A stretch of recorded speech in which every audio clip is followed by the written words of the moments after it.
What's up mga bro, welcome back to our TikTok page, no? So ang tanong ni boss, gaano bang katagal mag-molt ang mga G?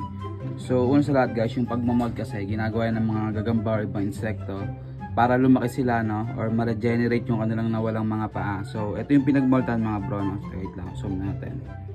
So ayan yung balat ng gagamba, oh. Ayan, nagbalit-balat yung gagamba dyan dati, and ito rin. Ayan.